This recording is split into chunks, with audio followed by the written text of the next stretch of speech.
अस्सलाम वालेकुम एवरीवन। इस वीडियो में हम डिस्कस करेंगे प्रेगनेंसी फिजियोलॉजी। सिंपली जब एक वुमन प्रेग्नेंट होती है तो उस दौरान उसकी बॉडी की फिजियोलॉजी किस तरह से चेंज होती है।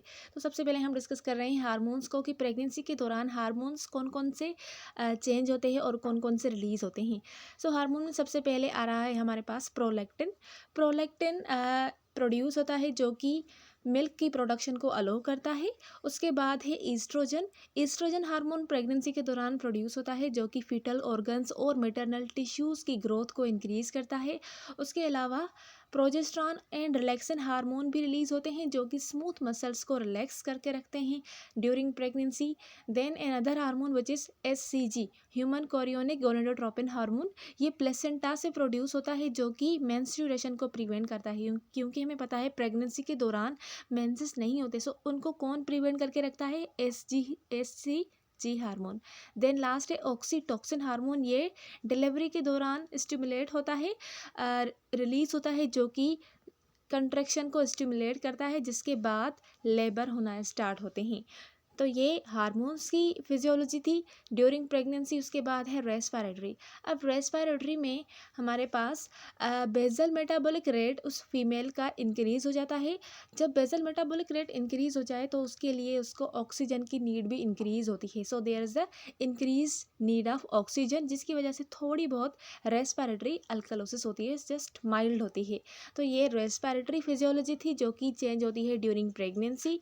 उसके बाद है कार्डियोवैस्कुलर। कार्डियोवैस्कुलर में कार्डियक आउटपुट इंक्रीज होता है, जिसके रिजल्ट में heart rate plus stroke volume दोनों इंक्रीज होते हैं।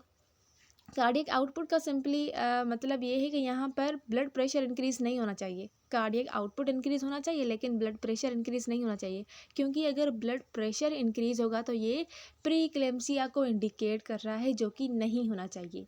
So blood pressure stay the same और स्लाइट डिक्रीज़। यहाँ पर जो ब्लड प्रेशर है या तो सेम रहेगा या फिर स्लाइटली डिक्रीज़ होगा। उसके अलावा यहाँ पर प्लाज्मा वॉल्यूम इंक्रीज़ हो जाएगा और सिंपली हार्ट इनलार्ज हो जाएगी, जो कि सिंपली सिस्टोलिक मर्मर को डेवलप कर सकती है। तो ये कार्डियोवास्कुलर की फिजियोलॉजी थी ड्यूरिंग प्रेगनेंसी। उसके बाद है रीनल यानी किडनीज। तो किडनीज का फंक्शन किस तरह से चेंज होता है during pregnancy. So during pregnancy glomerular filtration rate increase होता है because of increase plasma volume increase है। दैट्स वाई जो GFR यानी ग्लोमेरुलर फिल्ट्रेशन रेट है वो इंक्रीज हो जाता है। GFR क्या है? 1 मिनट में कितने जो है ड्रॉप्स वो किडनी से यूरिन के फिल्टर हो रहे हैं, उसको हम GFR बोलते हैं। देन स्मूथ मसल रिलैक्सेशन, जो वहाँ की स्मूथ मसल से उनकी रिलैक्सेशन हो जाती है यूट्रस की, जो कि इंक्रीज करते हैं रिस्क ऑफ UTI।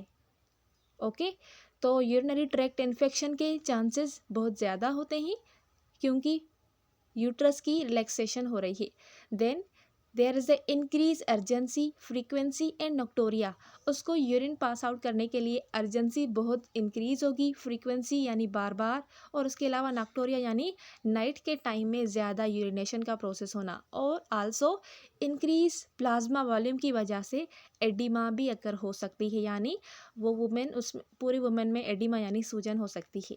तो ये रीनल की फिजियोलॉजी थी ड्यूरिंग प्रेगनेंसी। देन आते हैं हम स्किन के ऊपर। तो स्किन में स्टेराई की फॉर्मेशन होती है। स्टेराई का मतलब है स्ट्रेच मार्क्स, जो कि एब्डोमेन, ब्रेस्ट और हिप्स के ऊपर प्रोड्यूस होते हैं ड्यूरिंग प्रेगनेंसी।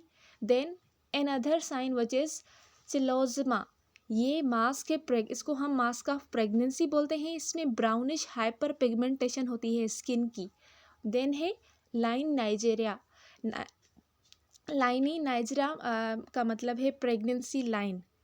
इसमें डार्क लाइन डेवलप होती है across your belly during pregnancy. जो बेली है वुमेन की, उसके अक्रॉस में एक लाइन बनती है डार्क, उसको हम लाइनी नाइग्रा बोलते हैं।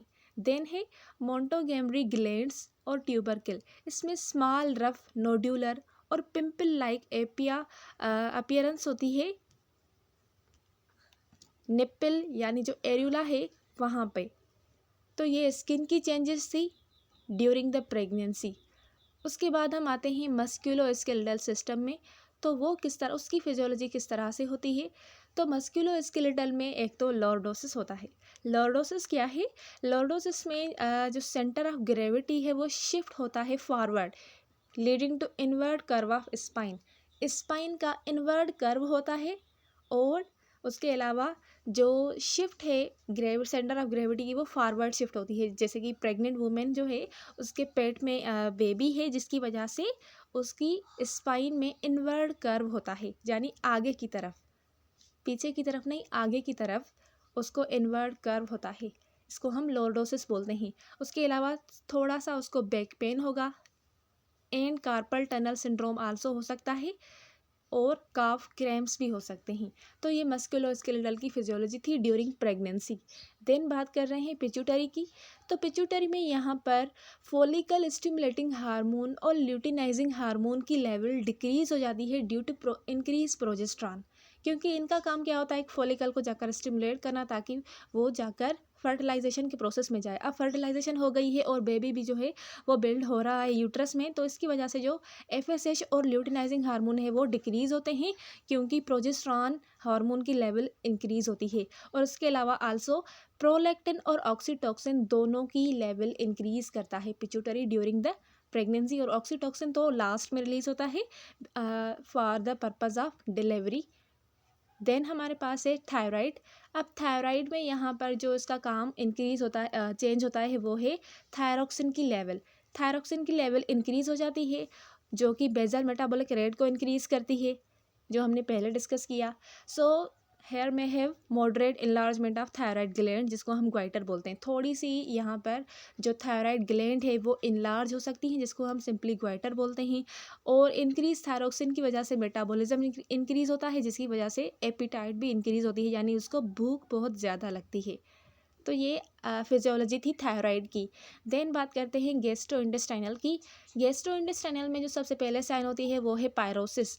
पायरोसिस क्या है? बेसिकली जब प्रोजेस्ट्रॉन की लेवल इंक्रीज हो जाती है तो वो लोअर इसोफेगल स्फिंक्टर को रिलैक्स कर देता है, जिसकी वजह से जो स्टमक वाला कंटेंट है वो ऊपर आता है, जिसको हम हार्ट बर्न बोलते हैं, जो कि हार्ट बर्न को काज करता है। सो पायरोसिस का मतलब है इंक्रीज हार्ट बर्न। देन है कॉन्स्टिपेशन एंड हेमरॉइड्स। और इन जो प्रोजेस्ट्रॉन है उसका हमने फंक्शन डिस्कस किया कि वो रिलैक्स करता है स्मूथ मसल्स को। तो यहाँ पर भी प्रोजेस्ट्रॉन जो गट की मोटिलिटी है उसको रिड्यूस कर रहा है, जिसकी वजह से जो कंटेंट है, फीकल कंटेंट है, वो आगे मूव नहीं कर पा रहा और वहाँ पर ही स्टोर होता जा रहा है। तो वो क्या काज करेंगे? Constipation and haemorrhoids. उसके बाद है पीका। पीका ये एक नॉन फूड क्रेविंग्स होती हैं, जिसमें वो कुछ ऐसी चीज़ों को खाने की ख्वाहिश रखती है जिसमें कोई भी न्यूट्रिएंट्स नहीं होती, जैसे कि आइस हो गई, क्ले हो गया और उसके अलावा लॉन्ड्री स्टार्च हो गई। तो ये हमने बात की गैस्ट्रोइंटेस्टाइनल की, जो कि चेंज होती है ड्यूरिंग प्रेगनेंसी। उसके बाद है हेमाटोलॉजिकल। हेमाटोलॉजिकल में जो फिब्रिनोजेन होती है नॉन प्रेग्नेंट वुमेन की लेवल होती है 200 से 400 मिलीग्राम पर डेसीलीटर और प्रेग्नेंट की लेवल होती है up to 600 milligram per decilitre. Pregnant women में फिब्रिनोजेन की लेवल इंक्रीज होती है as compare to non pregnant level. Pregnant women hypercoagulable होती है, यानी उसमें क्योंकि हमने ऊपर डिस्कस किया फिब्रिनोजेन इंक्रीज है, तो ये क्या है? ये हाइपर कोएगुलेबल में जा रहे हैं, जिसकी वजह से ये इंक्रीज रिस्क पर होती हैं डीप वीन थ्रोम्बोसिस के लिए। डीप वीन थ्रोम्बोसिस में क्या है? जो डीप वीन्स होती हैं, जो कि स्पेशली लेग्स में होती है, उसमें क्लॉट्स की फॉर्मेशन इंक्रीज हो जाती है। इसको हम डीप वीन थ्रोम्बोसिस बोलते हैं। और also increase white blood cell and decrease platelet. Then anaemia को अगर हम देखें तो प्लाज्मा वॉल्यूम इंक्रीज होता है as compare to RBC volume. So जब आरबीसी कम होगी तो उसको हम क्या बोलेंगे? Anaemia. So plasma volume increase होने की वजह से यहाँ पर फिजियोलॉजिक एनीमिया होती है। Plasma volume is greater than the normal amount of red blood cell, जिसकी वजह से हीमोडाइल्यूशन होती है और ये एक फिजियोलॉजिक एनीमिया है। Okay, so these were the all system changes during the pregnancy. I hope कि आपको आज की वीडियो क्लियर हो गई होगी।